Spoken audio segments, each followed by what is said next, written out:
Bonjour à tous, nous sommes le lundi 17 janvier. C'est la Saint-Antoine, le patron des moines du désert, de l'Égypte. C'est, on peut dire, l'initiateur de cette vie monastique qui va se répandre de l'Orient à l'Occident et qui va devenir, je dirais, l'humus, le terreau de cette, je dirais, pour enraciner profondément l'évangélisation.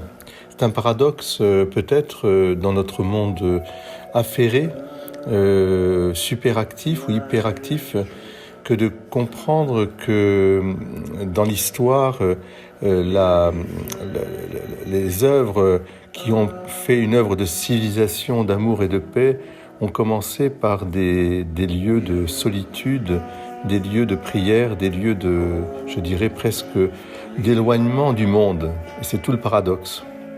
C'est pourquoi il faut avoir une très grande estime pour la vie religieuse, la vie consacrée, parce qu'elle manifeste quelque part un double mystère et une vérité toujours présente.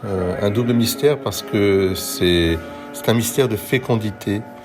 Ce qui construit est une œuvre de fécondité et non pas une œuvre, je dirais, extérieure, d'agitation.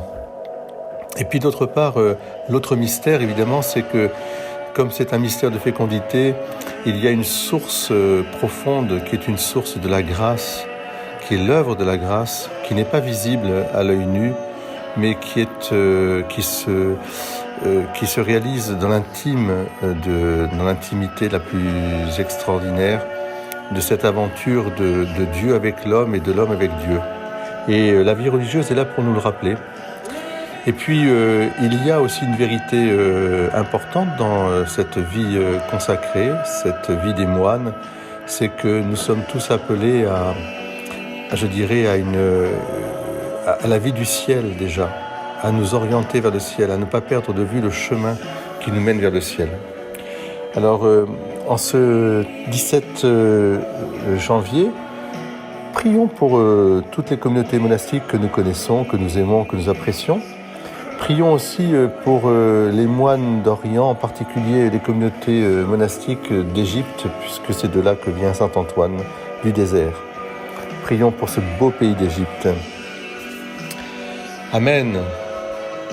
Come, Holy Spirit, oui, viens Saint-Esprit, viens renouveler ce feu de ton amour pour nous faire de nous, dans notre cœur profond, des reliés, des religieux toujours, avec un sens exquis de ta présence et du respect dans toute personne humaine.